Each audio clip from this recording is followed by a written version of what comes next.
आपके फायदा के लिए बात हमारे आगे बढ़ती है, लगता है कि कैबिनेट हमको छोड़ना पड़ेगा।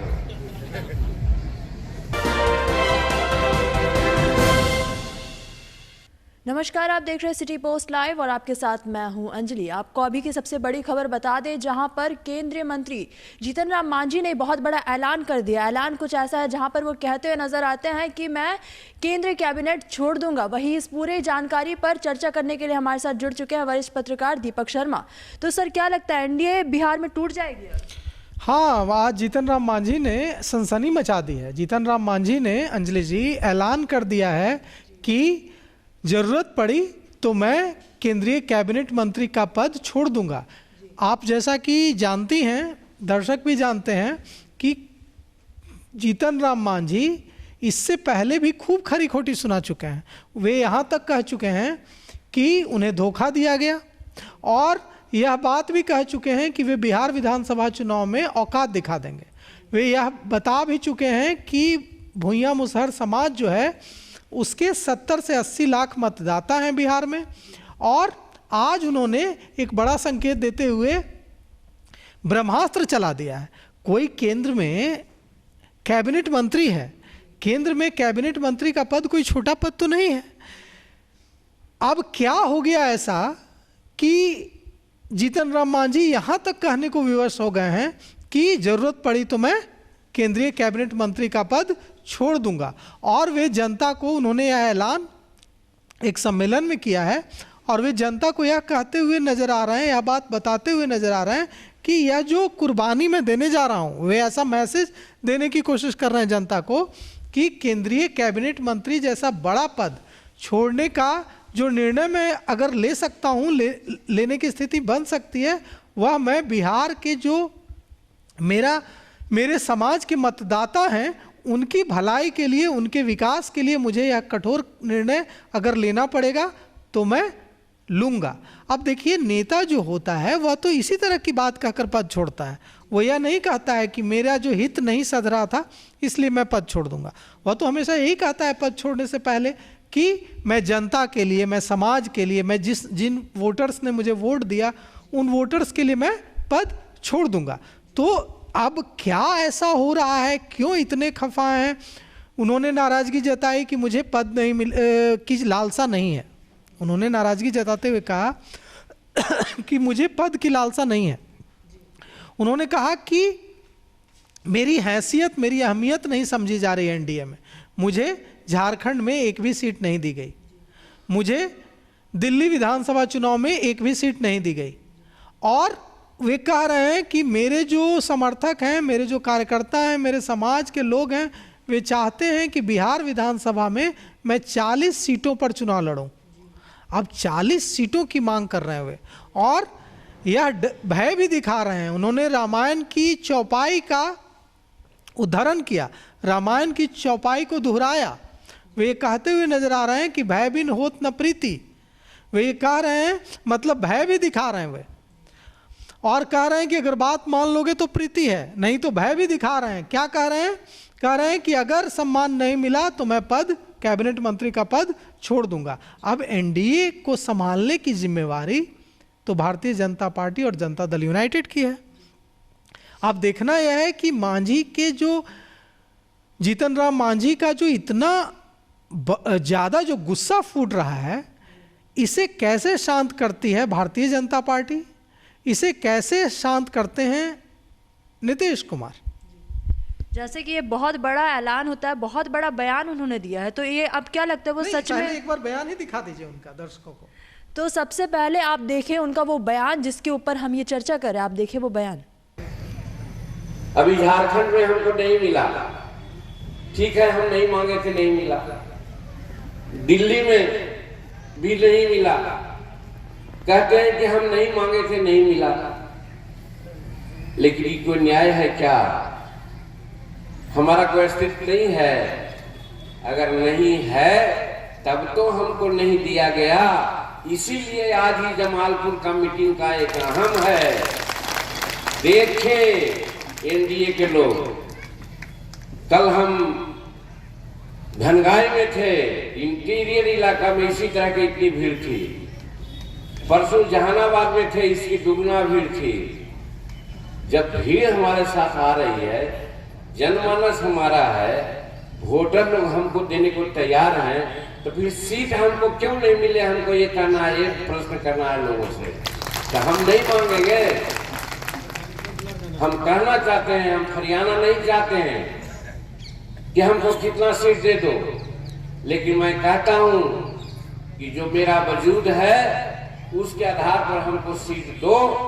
तो सीट हमको कोई फायदा नहीं है, हम आपके फायदा के लिए मांग रहे हैं, आपके फायदा के लिए। बात हमारे आगे बढ़ती है, लगता है कि कैबिनेट हमको छोड़ना पड़ेगा। क्या बढ़ती है आपके लिए? हम पहले शेड्यूल कास्ट की बात लेते हैं। अभी हमारे मुकेश जी कह रहे थे 3 डिसमिल, आप भूल गए।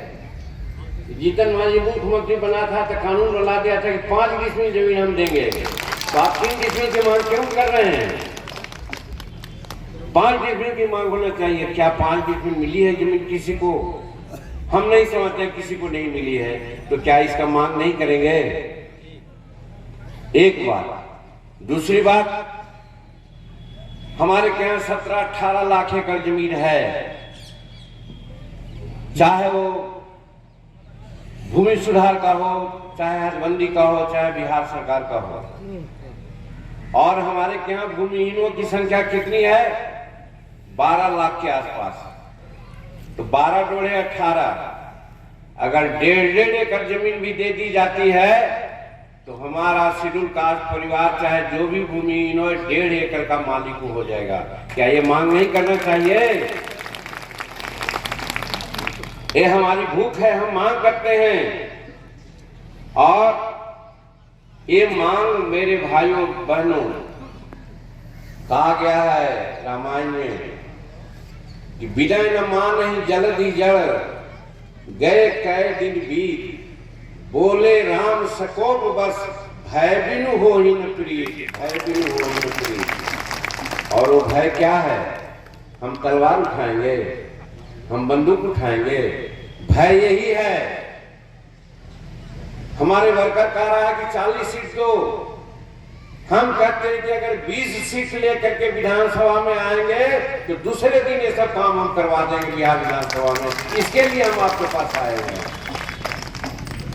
इसके लिए हम गरीबों की बात करते हैं कि हमको आप वोट दो और हम आपके लिए काम करेंगे।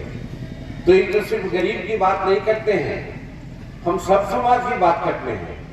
आज महिलाएं तो हैं यहाँ पर, 50% महिलाओं की जनसंख्या है। लोग कहते हैं महिला सशक्तिकरण की बात करते हैं। ये बात सही है कि नीतीश कुमार जी ने महिलाओं के लिए एक अच्छा काम किया। सर क्या लगता है, ये बहुत बड़ा बयान होता है, तो क्या सच में लगता है ये इस्तीफा दे देंगे या धमकी दे रहे हैं? इस्तीफा दे भी सकते हैं, यह धमकी भी हो सकती है। जैसा उन्होंने रामायण की चौपाई को दोहराते हुए इशारा दिया है कि भय बिन होत न प्रीति, तो वे क्या कह रहे हैं? उन्होंने पूरी चौपाई जो है 3-4 लाइनों की जो चौपाई है, उस चौपाई को दोहराया जनसभा में।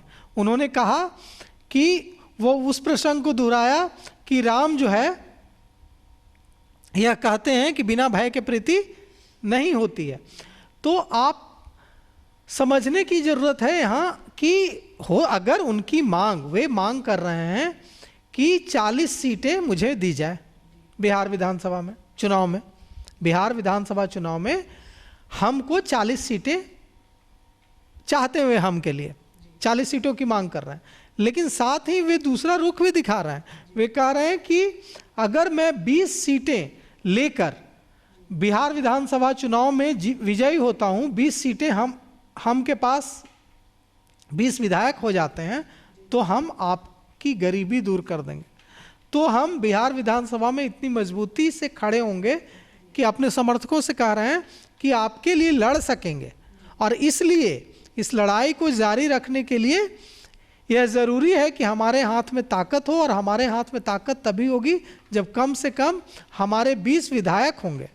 तो वे नेगोशिएशन का, बार्गेनिंग की जगह भी छोड़ना चाह रहे हैं। वे कह रहे हैं कि हमारे समर्थक तो 40 सीटों से कम पर मानने के लिए तैयार नहीं है, 40 सीटें मांग रहे हैं। लेकिन साथ ही वे यह भी कह रहे हैं कि 20 सीटें, अगर 20 विधायक हमारे विधानसभा, बिहार विधानसभा में होंगे तो हम आपकी बात मजबूती से रख पाएंगे। तो मतलब वे यह इशारा भी दे रहे हैं कि अगर 20 मुझे दे दोगे, 20 सीटें मुझे मिल जाएंगी तो मैं मान जाऊंगा।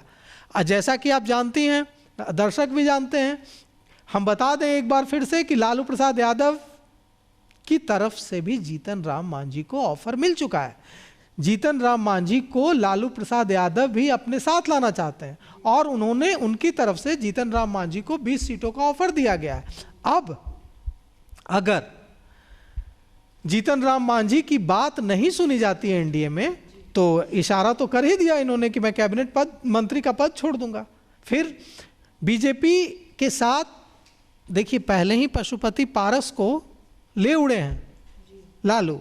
अब इसी तरह से अगर जीतन राम मांझी भी चले गए राष्ट्रीय जनता दल के साथ, तो फिर मुश्किलें बढ़ जाएंगी भारतीय जनता पार्टी के लिए, बिहार में जनता दल यूनाइटेड के लिए। तो अब क्या लगता है, लालू प्रसाद यादव के वो साथ जाएंगे, या फिर कुछ दिन पहले ऐसे सूत्र भी बता रहे थे कि प्रशांत किशोर की पार्टी जनसुराज से भी उन्हें कॉल आया था, तो क्या लगता है किस और रुख करेंगे जीतन राम मांझी?